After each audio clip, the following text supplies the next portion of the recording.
Hello student, welcome back to my YouTube channel. कुछ समय से कुछ छात्रों की डिमांड आ रही थी कि sir Golgi body, Golgi complex पर एक वीडियो तैयार करके भेजें। नाउ देन, गोल्जी बॉडी और dictyosome. Golgi body is a first name and dictyosome a second name. इसको गोल्जी बॉडी को डिक्टियोसोम भी कहते हैं। नाउ गोल्जी काय की खोज कैमिलो गोल्जी ने की थी। ये क्वेश्चन मेनली आता है कि गोल्जी काय की खोज किसने की थी। तो गोल्जी काय की खोज एक कैमिलो गोल्जी नामक वैज्ञानिक थे। कौन से थे? कैमिलो गोल्जी नामक वैज्ञानिक थे, उन्होंने की थी। अब इसमें क्या होता है, गोल्जी काय जो उपकलाएं होती हैं, गोल्जी काय की जो उपकला होती है उसमें गोल्जी काय में जो गोल्जियोसोम होता है उसे गोल्जियोसोम भी कहते हैं। इसमें जो गोल्जी उपकला होती है, इसमें जो गोल्जी उपकला होती है उसे गोल्जियोसोम भी कहते हैं। यह जो गोल्जी काय होती है, यह जंतु कोशिकाओं में, गोल्जी काय में, यह जंतु कोशिकाओं में, किसमें? गोल्जी काय में 4 से 10 की संख्या में पाई जाती है। कितनी संख्या में? 4 से 10 की संख्या में पाई जाती है।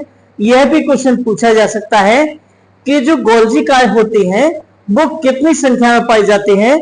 तो 4 से 10 की संख्या में पाई जाती हैं। ये कैसी होती हैं?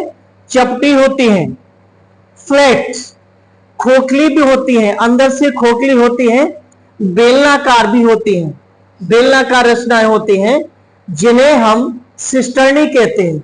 जो ये रचनाएं होती हैं खोखली, गोल, बेलनाकार, इन जो रचनाओं को, ये जो स्ट्रक्चर होते हैं इनको सिस्टर्नी कहते हैं। क्या कहते हैं? सिस्टर्नी। कभी कभी ये क्वेश्चन पूछा जाता है एग्जाम में कि सिस्टर्नी क्या होता है, सिस्टर्नी किसे कहते हैं। तो ये कहा जाता है कि सिस्टर्नी जो गोल, खोखली और बेलनाकार जो रचनाएं होती हैं गोल्जी काय की, उनको सिस्टर्नी कहा जाता है। कहते हैं सिस्टर्नी यूनिट कलाओं की बनी होती हैं। यूनिट कला मीन समझते हैं? यूनिट कला होता है एक के बाद एक, जैसे ईंटों का चट्टा लगाते हैं, कुछ चीज सेलेक्ट करके एक के ऊपर एक रखते चले जाते हैं। किताबें आप पढ़ते हैं, टेबल पर रखते हैं, तो एक के बाद एक जैसे रखते हैं एक के ऊपर एक, तो उसमें ये जो होती है यूनिट कहलाता है, यूनिट के रूप में कलाओं में होती हैं। इनके साथ छोटी थैलीनुमा रचना होती है, छोटी जैसे थैलीनुमा रचना होती है, जिन्हें हम क्या कहते हैं? वेसिकल्स कहते हैं, जिन्हें वेसिकल्स कहते हैं। गोल्जी काय के कुछ कार्य होते हैं, गोल्जी काय के कुछ कार्य होते हैं। इन कार्यों को हम देखेंगे। गोल्जी काय कार्य क्या होते हैं? गोल्जी काय में, गोल्जी काय में ईआर में बने, जो गोल्जी काय होता है वो ईआर से बने, ईआर एंडोप्लाज्मिक रेटिकुलम, ईआर से बने जो प्रोटीन और एंजाइम का सांद्रण करता है, सांद्रण भी करता है, रूपांतरण भी करता है और संग्रहण भी करता है। ये तीनों ही काम करता है, तीनों ही काम करता है। नेक्स्ट वर्क होता है गोल्जी काय से लाइसोसोम का भी निर्माण होता है। गोल्जी काय से जो लाइसोसोम की कोशिकाएं होती हैं उनका भी निर्माण होता है गोल्जी काय से। शुक्र जनन में गोल्जी काय एट्रोसोम बनाता है। शुक्र जनन में जो स्पर्म बनते हैं उनमें जो गोल्जी काय होता है वो एट्रोसोम बनाता है। क्या बनाता है? एट्रोसोम बनाता है।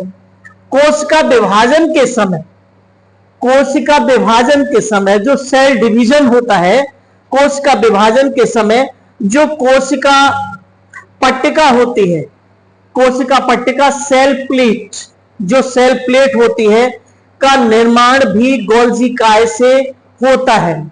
जो सेल प्लेट होती है उसका निर्माण भी गोल्जी काय से होता है। कोशिका जो भित्ति होती है, सेल वॉल होती है, यह हेमीसेलुलोज के निर्माण में भाग लेती है।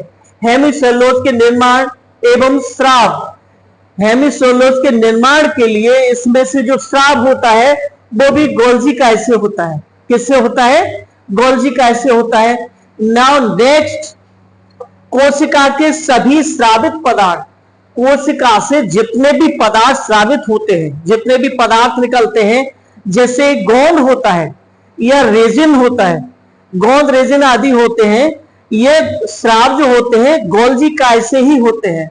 ये गोल्जी काय के बारे में एक संक्षिप्त, एक शॉर्ट कंसेप्ट था जो मैंने आपके सामने क्लियर किया, समझाया। ये मेनली क्वेश्चन आता है एग्जाम में कि गोल्जी काय के बारे में, गोल्जी बॉडी के बारे में बताइए तथा इसके कार्य बताइए। Now then, thank you.